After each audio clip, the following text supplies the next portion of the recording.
Wait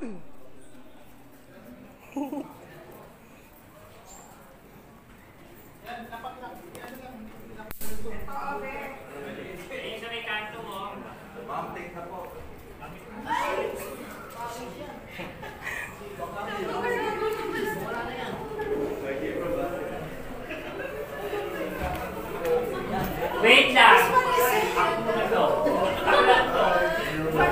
Mami ko, Diyos ko, pwede akong video sa akin. Mami, kasi kami din. Tara na, hinahanap ko na. Ano to, Joberry?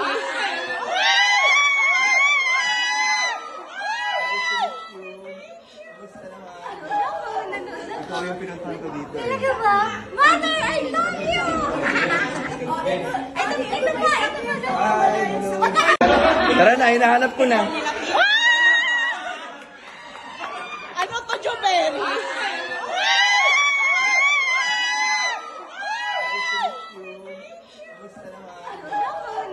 Ikaw yung pinuntahan ko dito. Talaga ba?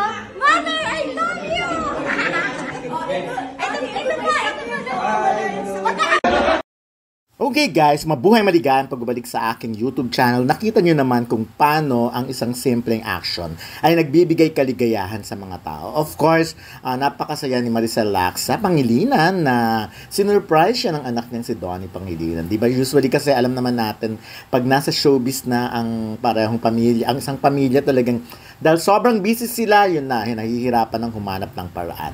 Pero yun na nga, gumawa ng paraan si Donnie, dinalaw ang kanyang nanay sa taping ng Attorney Lilet Matias. At syempre, bonggang-bongga dahil dinalaw din niya, pinasaya rin niya ang isa sa mga fan niya, of course, si Joberry, na aminadong nanonood naman talaga ng series nila, yung tapos lang na series na Can't Buy Me Love ni Bel Mariano. Ako, very genuine yung genuine ang pagngiti, totoong-totoo, ang kaligayahan ni Joberry sa moment na ito. At syempre, alam niyo yun nga yung maganda, yung mga simpleng action, mga eksena, nagbibigay talaga ng kaligayahan sa mga tao. Kaya nga, ako naniniwala ako na ang mga artista mas magtatagal, sila yung tipong marunong mag-appreciate ng mga fans nila kasi syempre 'di ba may mga artista rin kasi na parang naiirita pag sa picture taking, selfie, ang dami-dami nilang drama, hindi nila alam na parang utang na loob nila yon sa mga fans na pina-follow sila. Meron din naman kasi mga fans sa Super Colette, may moment din talaga na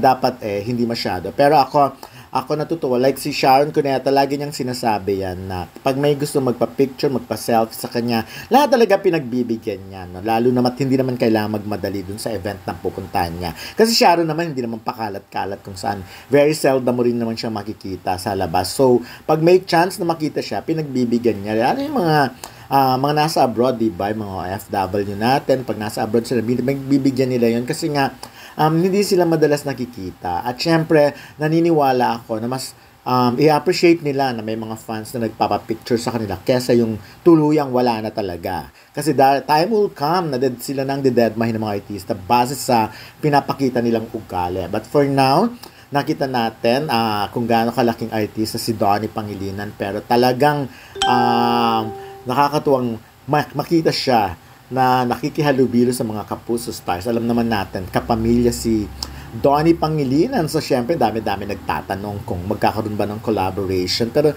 sa panahon ngayon, wala naman ng mga imposible, diba? But anyways, ako natutuwa ako for for Maricel na ganyan talaga yung yung pagmamahal sa kanya ng kanyang mga anak. So si Maricel grabe, no, minsan nga pag nakikita ko siya sa mga press con, parang ayoko na siyang lapitan, ayoko na siyang intervene kasi naalala ko talaga yung mga eksena nung araw nung bago-bagoan pa ako na talagang baguhan din silang mga artista. Diyos ko, ramdam na ramdam mo kasi ang pagiging matanda mo. Like recently na nakita ko si Michelle Ortega sa birthday party ni Tita Lolit Solis at talagang nagchikahan kami at Tapos lumapit din si Isabel Ortega. Yung mga ganun, sabi ko, my gosh, how time flies. Dati si Michelle ang kachika, ngayon yung anak na nila. Pero ganun talaga ang buhay, ang importante. Okay pa rin tayong lahat. Anyways, ayan, sobrang kilig nga si Jo Berry. At siguro nga, alam niyo si Jo Berry, ang sarap niyang kasama. Ang sarap niyang makachikahan, ano. Lalo nung bago-baguhan siya, naloka siya sa interview ko sa kanya tungkol sa